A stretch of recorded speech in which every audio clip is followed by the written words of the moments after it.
thanks to my Ko-fi supporters that make these videos possible. You can also get a deck review on my weekly Tuesday and Sunday streams. It's the best way to support the channel. Hello everyone. So like run removal, lol. Not gonna be that kind of video. You understand that you should already be running removal, hopefully. Telling you to do that is not helpful. Instead, today what we're going to talk about is removal spells, yes, but I'm also going to be talking about what context each kind of interaction shines in, diversifying and declunkifying your removal suite, and also about other forms of interactions that can protect against removal or replace removal in decks. All the way, I'll be yapping about what makes protection an important part of your deck's fun and identity. At the end of this video, you'll quite literally be unable to see these cards as vegetables in your deck ever again. So first we need to talk about the role that interaction plays in a commander deck. Firstly, it buys you time. Like super simply, just to get the concept across, let's say you're looking at a board. You can quickly divide your life total by the number of creatures in play and determine the face-up value of what the clock is. If there are 2 4/4s in play that will be attacking you, and you are at 16 life, you are on a 2-turn clock. A removal spell on one of them, though, turns that clock into a 4-turn clock, doubling the amount of time you have to find an out or to win the game. This quick tempo math is super important to learn, and when you've mastered it, you can quickly move on to learning how to add complexity to it, like, do you think they're running haste creatures, burn spells, pump spells? These are things that can augment the clock. And generally, you can get an idea if your opponent is capable of these things after you get enough experience playing with certain opponents or against certain strategies that archetypally run those sorts of aggressive cards. Basically, Magic is a game where your opponents are trying to win before you do. By using removal, you can slow down your opponents to the pace of your gameplay, allowing you a better chance to win. Think of the dynamic of a classic control deck with board wipes, where they interact with a lot of material all at once to reset the parity of the game. So later on, they're able to clean up with advantage and huge bombs while everyone's early turn plays sit invalidated in the graveyard or exiled. One of the ways that manifests is the board states from earlier with combat damage creating a clock, but there are many other ways to be pressured in this game. It's part of why it's so interesting to brew in it. A major way this manifests outside of combat is combos. And not just infinite ones either. Like think about Living Death that runs like 20 creatures and multiple Zulaport Cutthroats and Death Trigger doublers to win the game and stuff. Like that's a combo deck in a way. Basically, there's a lot more than combat to worry about. Okay, secondly, Magic is a game where you have cards in addition to life totals. And typically, if you have more cards than your opponent, you will win. This is card advantage 101. I don't feel like many players typically intuit the card advantage of their plays besides actual card draw spells, but removal is actually deeply and intrinsically tied to card advantage. Let's look at what I mean here. Yes, a go for a throat on a creature is a 1-for-1 exchange. Pretty mediocre, but a go for a throat on a creature like Chalain or Beast Whisperer is denying more than one card because of their engine-like nature. Consider the Living Death play from earlier as well. A Rest in Peace not only will stop that player from being able to combo, but it also kills all the self-mill cards and aristocrat cards in their hand, which makes that Rest in Peace card advantageous. Magic is full of stacks pieces like this that stop your deck from functioning, and it's another reason why it's important to be running interaction, as it'll allow you to worm your way out from under it and still get a chance to win. In a way, stacks can be a form of interaction that can take the place of removal for this very reason as well. I was trying to jam the word interaction more than removal in the script for this exact reason. Stacks is a form of interaction. Now wait, hang on, don't kill me yet. Many Commander players say they hate stacks. But when people typically say that, I reckon they mean more they hate stack strategies that try to winter orb the game and stop opponents from playing at all without any way to close the game out themselves. There's a large distance between running a couple of hate bears and hate cards that shore up your weaknesses in your deck and a full-blown stacks deck like that. Don't let people give you shit for it, and don't be afraid to use the tools you have at your disposal to make your deck the most fun version of it that you can play.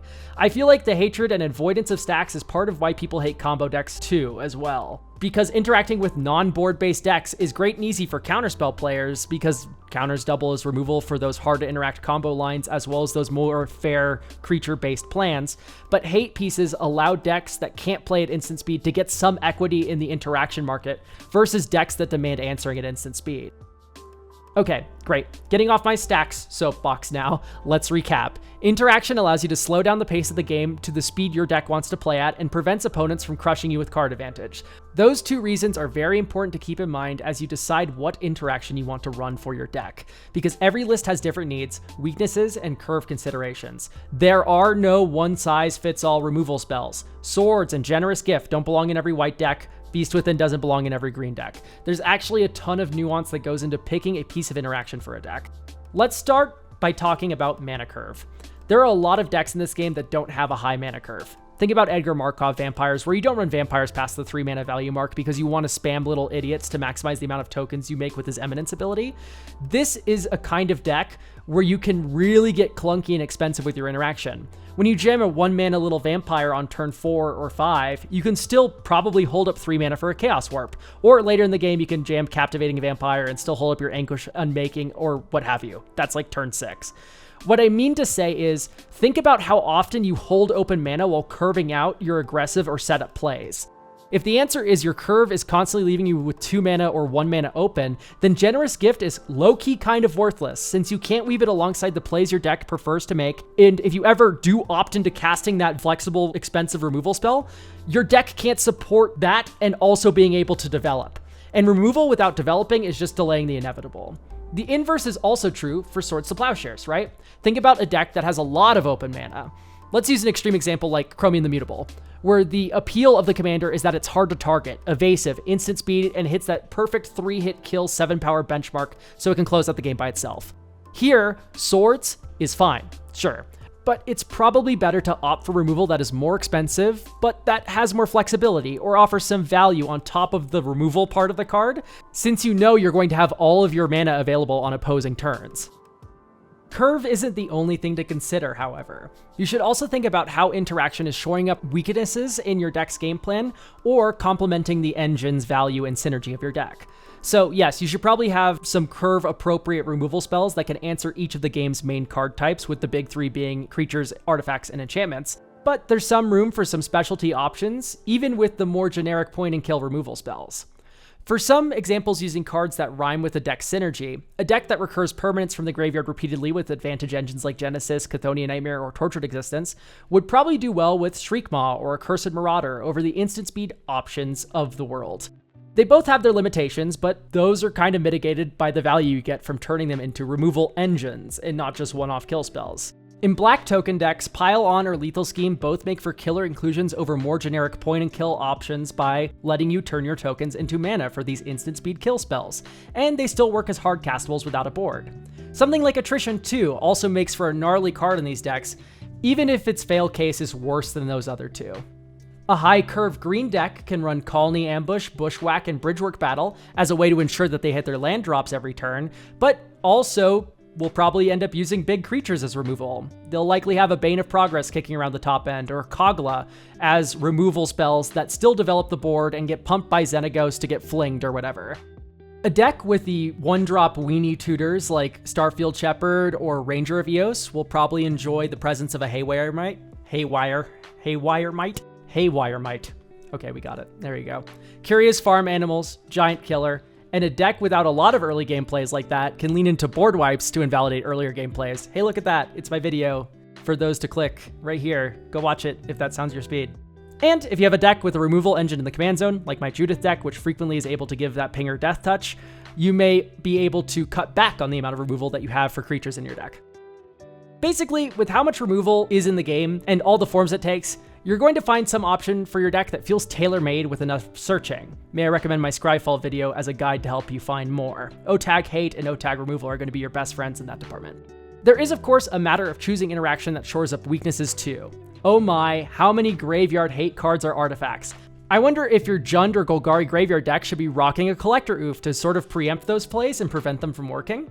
Are you a big tap-out red deck that has trouble versus counter magic? A Hexing Squelcher, or more budget-friendly, a Defense Grid can have your back by allowing you to jam your big beast without having to worry about getting massive tempo and mana disadvantage by running them into those 2 untapped islands over yonder. Lands players at your LGS always giving you the business with the Glacial Chasm locks? Demolition Field is practically a mainstay for my 2-color or less decks now for answering such permanents. Just don't forget your Graveyard Hate, because all lands decks are also kind of graveyard decks too. Basically, I just recommend keeping track on a little notepad or something, all of the stupid BS that stops you from having your fun, and then finding a card or two that can answer those cards that fits well within the curve and game plan of your list. Okay, now we're low-key treading into protection territory with this talk of squelchers and stuff, so let's yammer about protection spells for a second here, since interaction isn't just about touching your opponent's cards, but also low-key it's about stopping them from touching yours as well.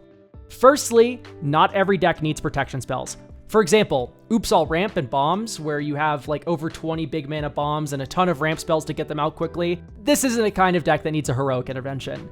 If they remove your bombs, you play another one, and you keep repeating that until they run out of options and eventually die. Gruul Ramp and Kill You decks. You get the picture. Where protection shines is in a toolbox deck that runs a few narrow threats to go and grab and therefore can run out if their game plan gets answered too much. Decks that are very reliant on their commander for their plan A, with a good example of that being Voltron or something like Kaalia. And decks where the plays aren't accelerated in a way that is stable, like Reanimator. Answer a reanimated threat, and the player who put it into play has a chance to not have another option to reanimate it, and God forbid if you exile it, so they have to go through the effort of binning a new big idiot on top of finding that new reanimation spell. So there are 3 different types of protection in my opinion: preemptive, instant, and value.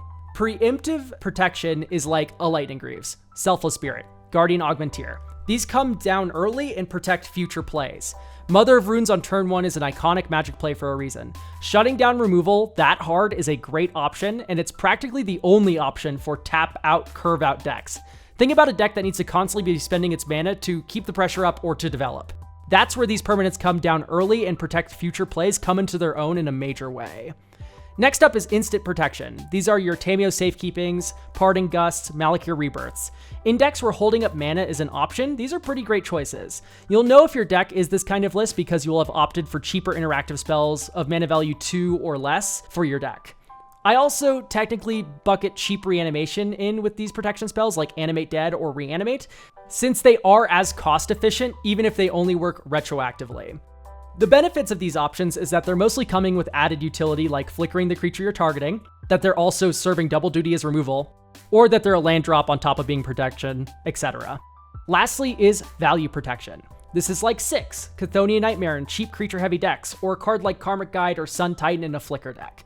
These cards allow you to reach into your graveyard and grab plays that have been answered already and put them back onto your battlefield or into your hand. These are great flexible options for decks with a high amount of greed, since these are reusable. Being able to correctly diagnose if your deck needs protection for its high value plays and what kind is a key factor in deck building a list that doesn't feel like a gimmick. In reality, you'll likely need a mix of all sorts of protection to keep your game plan afloat, but knowing which is going to be your primary method of going about it is going to put you leagues ahead of people who don't know the difference. Anyway, we've covered removal, stacks, and protection, so that just about does it for this video. Hopefully, it helped you find out why your removal has felt so clunky in your decks, or it has given you an answer to a strategy that you've had trouble facing with your favorite deck. Please share with everyone your favorite goofy, niche, sleeper hit interactive spell down in the comments below, and until next time, bye!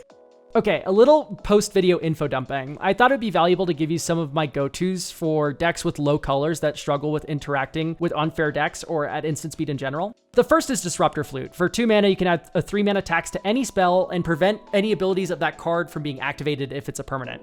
Like, you name a problematic commander you can't deal with, the card your opponent just tutored for, or a combo piece like Warren Soul Trader. Low color instant speed decks would also probably benefit from a timeless classic like Soul Guide Lantern or Relic of Progenitus if you don't use your own graveyard much at all, since a lot of combos do go through the graveyard, and having some amount of yard hate is pretty important.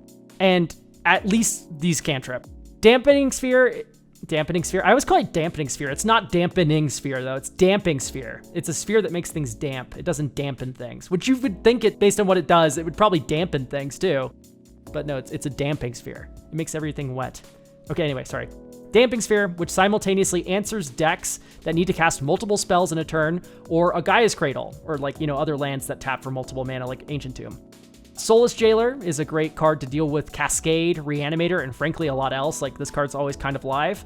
And if you live in a free spell hellscape that you cannot seem to escape, Vexing Bauble will at least act as a Thoughtseize for the first free spell, and if it does resolve, you're completely in the clear to do whatever the fuck you want. If you're a turbo greedy deck, a Trinisphere can also act the role as a free spell hater as well. I could go on for longer listing colorless hate pieces like this, but that isn't really helpful. I mean, just like I said, use the Scryfall video and the O tags and stuff. There's a lot of really good resources out there to find cards for your decks. But hey, look, all those things I just listed are artifacts, and low color, low instant speed interaction decks are typically red, so maybe try picking up a Goblin Welder and a Goblin Engineer and build yourself a little artifact toolbox with all these so you never feel helpless again. Okay, bye for real. Whoa, hi, if you watched the video for this long, you probably like me enough to buy my Dragon Shield sleeves. Just saying, you know, you don't gotta, but like it has my little guy on it. You probably like my little guy, right? Okay, bye.